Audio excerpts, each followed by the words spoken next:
বৰষুণ হৈ নামি আহা তুমি। সেই সপোন তুমি নামি আহাচোন এজাক কিনকিনীয়া বৰষুণ হৈ। একেলগে তিতো জীৱনৰ সপোনটোৰ লগত এবাৰ।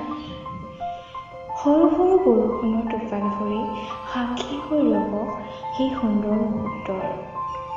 কিমান আৰু জীৱনক লৈ সপোন দেখিম, সেইবোৰ পূৰ্ণ হ'বনে নাই তাকো নাজানো। সেইকাৰণেই তোমাক মাতিছোঁ, বৰষুণ হৈ আহা আৰু এবাৰ মোক ধুৱাই থৈ যোৱা তোমাৰ ভিজা টোপাল ভৰে।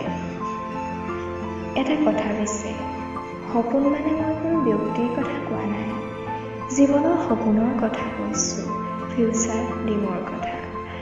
সকলোৱে দেখে, এই সপোন ৰাতি টোপনিত দেখা সপোন নহয় পিছে, এয়া আমাৰ ভৱিষ্যতৰ সপোন, যাক আমি দিন ৰাতি সদায় দেখোঁ।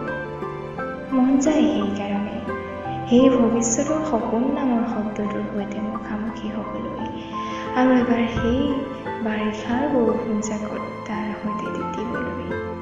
কাৰণ মোৰতো কোনো বেলেগ সপোন বা দিঠকৰ প্ৰেমিক নাই, যাৰ সৈতে ছাতি নোহোৱাকৈ ৰোমান্টিক হৈ তিতি ফুৰিম য'ত।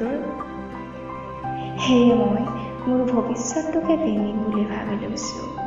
ভৱিষ্যতৰ কথা ভাবি মোক আৰু কেতিয়াবা অকলে বৰষুণৰ টোপালৰ আমেজ লওঁ, লগত কাকো নেদেখিব কোনেও, কিন্তু মই দেখা পাওঁ মোৰ লগৰীক।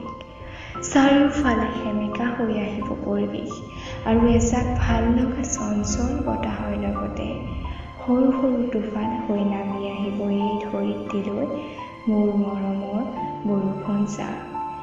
প্ৰকৃতি জীপাল হৈ উঠিব নতুন আশাৰ ঠিকনা পোৱাৰ আনন্দত, আৰু মই জীপাল হৈ উঠিম মোৰ স্বপ্ন এবাৰ দিঠক কৰা